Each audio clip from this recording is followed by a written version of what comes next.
Friends, good evening. बहुत बहुत स्वागत करता हूं आपके अपने YouTube चैनल एग्जामनाथ पे। उम्मीद करता हूं आप सभी खुश होंगे, मस्त होंगे, जबरदस्त होंगे, जिंदाबाद होंगे। आज एक और प्रैक्टिस सेट यूपी पुलिस री एग्जाम जो कि जीके जीएस से संबंधित है। कल मैंने आपको जो है प्रैक्टिस सेट 2 दिया था। आज आप लोगों के लिए मैं लेके आया हूं ये प्रैक्टिस सेट 3। तो चलिए बात कर लेते हैं कि प्रैक्टिस सेट 3 में कौन कौन से इंपॉर्टेंट क्वेश्चंस हैं। सभी क्वेश्चंस जो यहाँ पे हैं ये इंपॉर्टेंट होने वाले हैं, इसलिए वीडियो को बिना स्किप किए आप लोग देखिएगा। चलिए आज का पहला प्रश्न हमारा है 2018-19 की अवधि के दौरान राष्ट्रीय मानवाधिकार आयोग के अध्यक्ष निम्नलिखित में से कौन रहे हैं? एच.एल. दत्तू, प्रफुल्ल चंद्र पंत, जयदीप गोविंद या पिनाकी चंद्र घोष? तो इसका जो राइट आंसर है दोस्तों वो होगा एच.एल. दत्तू। एच.एल. दत्तू तो ये 2018-19 के समय में ये जो है राष्ट्रीय मानवाधिकार आयोग के अध्यक्ष रहे हैं। लेकिन वर्तमान में जो है वो वर्तमान में कौन है? तो ध्यान रखिएगा, वर्तमान में जो राष्ट्रीय मानवाधिकार आयोग के अध्यक्ष हैं वो हैं अरुण मिश्रा साहब। कौन है? अरुण मिश्रा साहब जो हैं वो प्रेजेंट टाइम में मतलब वर्तमान में राष्ट्रीय मानवाधिकार आयोग के अध्यक्ष हैं। तो आपका ऑप्शन ए यहां पे सही हो जाएगा।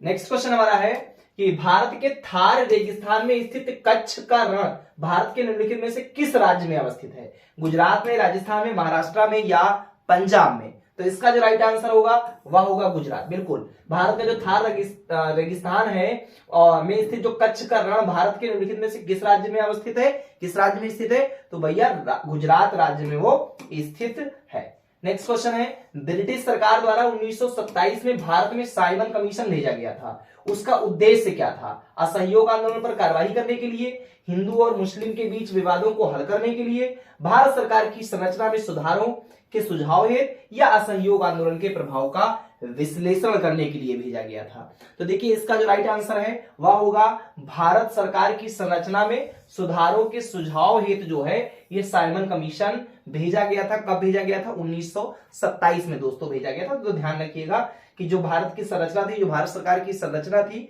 उसमें सुधारों के सुझाव हेतु साइमन कमीशन 1927 में भारत आया था। नेक्स्ट क्वेश्चन है निम्नलिखित में से कौन सा प्रथम कंप्यूटर वायरस है? प्रथम कंप्यूटर वायरस कौन सा है आपको बताना है। तो इसका राइट आंसर क्या होगा? आई लव यू है, ब्लास्टर है, सेसर है या क्रीपर है? तो इसका जो राइट आंसर होगा दोस्तों वो होगा क्रीपर। बिल्कुल, कौन सा प्रथम कंप्यूटर वायरस है? तो क्रीपर है। और ये भी जान लीजिए बाब थॉमस, बाब थॉमस ये कौन है भाई? बाब थॉमस मैं यहां पे क्यों लिख रहा हूं? तो बाब थॉमस ही वो पहले व्यक्ति थे जिन्होंने वर्ष 1971 में, कब? 1971 में पहले कंप्यूटर वायरस क्रीपर को बनाया था। पहले कंप्यूटर वायरस को किसे बनाया? बॉब थॉमस ने बनाया। कब बनाया? 1971 में बनाया था। समझ में आया? चलिए बढ़ते हैं अगले प्रश्न की ओर। भारत के निम्नलिखित में से किस पूर्व प्रधानमंत्री द्वारा डिस्कवरी ऑफ इंडिया पुस्तक लिखी गई है? राजीव गांधी, लाल बहादुर शास्त्री, इंदिरा गांधी या पंडित जवाहरलाल नेहरू?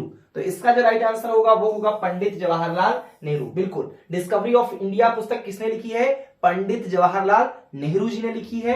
कब लिखी है? तो ये ध्यान रखिएगा 1944 में ये एक बार जेल गए थे और उस जेल का नाम था अहमदनगर फोर्ट। कौन सा? अहमदनगर फोर्ट ये जेल का नाम है, ये एक जेल का नाम है। और यहीं पे 5 महीने के लिए ये कारावास में रहे हैं, जेल में रहे हैं पंडित जवाहरलाल नेहरू जी। तो 1944 में अहमदनगर फोर्ट जिले में अपने 5 महीने के जो कारावास का जो दौरान था, जो एक टाइम पीरियड था, उसी दौरान उन्होंने डिस्कवरी ऑफ इंडिया पुस्तक लिखी थी। ठीक है, नेक्स्ट क्वेश्चन है किसने विलिंगटन को प्रथम विश्व युद्ध सेकेंड हेरिटेज सिटी के रूप में घोषित किया? बराक ओबामा ने, डोनाल्ड ट्रंप ने, व्लादिमीर पुतिन ने या स्कॉट मॉरिसन ने? इसका जो राइट आंसर है वो है डोनाल्ड ट्रंप। ऑप्शन बी आपका सही होगा। नेक्स्ट क्वेश्चन है निम्नलिखित में से किस क्षेत्र में विशिष्ट उपलब्धियों के लिए पुलित्जर पुरस्कार दिया जाता है? खेल के क्षेत्र में, औषधि के क्षेत्र में, पत्रकारिता के क्षेत्र में या फोटोग्राफी के क्षेत्र में? तो पत्रकारिता के क्षेत्र में पुलित्जर पुरस्कार दिया जाता है। और ध्यान रखिएगा कि किसके नाम पे दिया जाता है? तो मूल रूप से हंगरी के एक समाचार पत्र प्रकाशक हैं जिनका नाम है जोसेफ पुलित्जर। जोसेफ पुलितजर, इन्हीं के नाम पे, ये कहां के हैं, तो ये हंगरी के रहने वाले, ये हंगरी के निवासी हैं और ये मूल रूप से क्या है, हंगरी के हैं, समाचार पत्र प्रकाशक हैं। इन्हीं के नाम पे पुलितजर पुरस्कार पत्रकारिता के क्षेत्र में दोस्तों दिया जाता है। देखिए वीडियो अच्छी लगा करे तो आप लोग लाइक किया करें, कमेंट किया करें और ज्यादा से ज्यादा शेयर किया करिए। चैनल पर नए हो सब्सक्राइब कर लीजिए, बेल आइकन की घंटी को प्रेस कर लीजिए, जिससे समय समय पर आपको इसी ही बेहतरीन वीडियोस सबसे पहले प्राप्त हो सके। चलिए नेक्स्ट क्वेश्चन है हमारा, निम्नलिखित में से कौन यूपीजेड और एलआर अधिनियम का सबसे उपयुक्त पूर्ण रूप है? उत्तर प्रदेश जिला प्रशासन और भूमि सुधार अधिनियम 1950, उत्तर प्रदेश जिला प्रशासन और भूमि राजस्व अधिनियम 1950, उत्तर प्रदेश जमींदारी उन्मूलन और भूमि सुधार अधिनियम 1950, या उत्तर प्रदेश जमींदारी उन्मूलन और भूमि राजस्व अधिनियम 1950। तो इसका जो राइट आंसर दोस्तों होगा वह होगा उत्तर प्रदेश जमींदारी उन्मूलन और भूमि सुधार अधिनियम 1950। यूपीजेडए और एलआर अधिनियम का जो सबसे उपयुक्त पूर्ण रूप है वो ये आपका यही होगा, option C for Canada is the right answer. Next question है, थोड़ा सा तेजी में मैं लेके चल रहा हूं क्योंकि मैं कोशिश कर रहा हूं कि कम समय में आपको प्रश्न ज्यादा दे पाऊं। उत्तर प्रदेश में जिला मजिस्ट्रेट नियुक्त करने वाला प्राधिकरण निम्नलिखित में से कौन सा है? केंद्रीय रिजर्व पुलिस बल, उत्तर प्रदेश सरकार, संघ लोक सेवा आयोग या उत्तर प्रदेश लोक सेवा आयोग। तो इसका जो राइट आंसर है वह होगा उत्तर प्रदेश सरकार, बिल्कुल उत्तर प्रदेश सरकार। देखिए उत्तर प्रदेश में जिला मजिस्ट्रेट नियुक्त करने वाला प्राधिकरण कौन सा है, तो भैया उत्तर प्रदेश सरकार है। ये ध्यान रखिएगा कि जो जिला मजिस्ट्रेट की नियुक्ति होती है वो संबंधित राज्य सरकार द्वारा ही की जाती है। कहां, किसके द्वारा की जाती है? संबंधित राज्य सरकार। क्योंकि क्वेश्चन आया है कि उत्तर प्रदेश में जिला मजिस्ट्रेट, तो भैया उत्तर प्रदेश सरकार करेगी। बात समझ में आया? नेक्स्ट क्वेश्चन की ओर बढ़ते हैं। आंतरिक सुरक्षा विभाग निम्नलिखित में से किस मंत्रालय के अंतर्गत काम करता है? जो आंतरिक सुरक्षा विभाग है वो किस मंत्रालय के अंतर्गत काम करता है? गृह मंत्रालय, रक्षा मंत्रालय, संसदीय कार्य मंत्रालय या गृह मंत्रालय और विदेश मंत्रालय दोनों का? तो इसका जो राइट आंसर होगा वो होगा गृह मंत्रालय। बिल्कुल जो आंतरिक सुरक्षा विभाग है वो गृह मंत्रालय के अंतर्गत काम करता है। आपका ऑप्शन ए सही हो जाएगा। क्वेश्चन नंबर 11 देखते हैं। राष्ट्रीय मानवाधिकार आयोग के 15वें महासचिव निम्नलिखित में से कौन है? देखिए 15वें महासचिव की बात की गई है। एच.एल. दत्तू, प्रफुल्ल चंद्र पंत, जयदीप गोविंद या ज्ञानेश्वर मनोहर।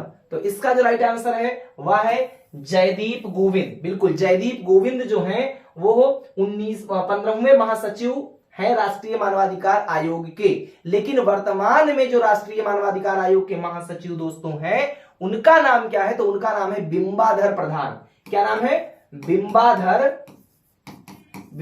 प्रधान। ये वर्तमान में क्या है? वर्तमान में राष्ट्रीय मानवाधिकार आयोग के महासचिव हैं।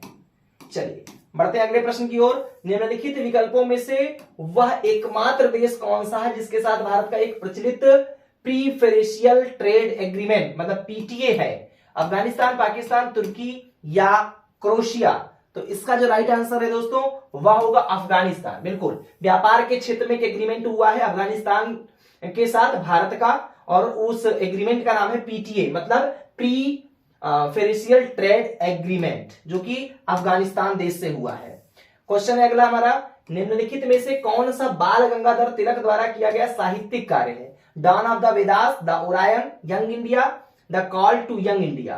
तो इसका जो राइट आंसर होगा वह होगा ऑप्शन बी। बिल्कुल दोस्तों ऑप्शन बी। जो तिलक है, जो बाल गंगाधर तिलक जी हैं, इनको लोकमान्य भी कहा जाता है और इनको लोग भारत का बेताज बादशाह दोस्तों कहा करते थे। क्या कहा करते थे? लोकमान्य के नाम से भी प्रसिद्ध हैं। और ये किस नाम से प्रसिद्ध हैं? तो ये दूसरा इनका जो उनको उस वक्त के लोग क्या कहते थे? भारत का बेताज बादशाह कहा जाता था। और इन्होंने द ओरायन एक पुस्तक लिखी है। इसके अलावा गीता रहस्य भी इन्होंने जो है पुस्तक लिखी है।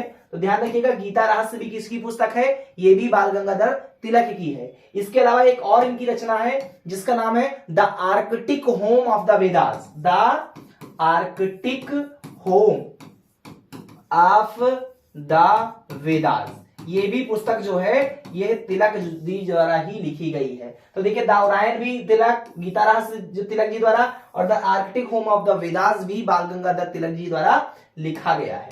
बढ़ते हैं अगले प्रश्न की ओर।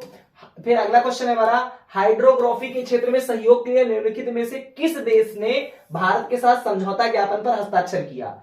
श्रीलंका, बांग्लादेश, मालदीव या पाकिस्तान? तो इसका जो राइट आंसर दोस्तों होगा वह होगा मालदीव। बिल्कुल किसके साथ हुआ है समझौता, तो मालदीव के साथ हुआ है।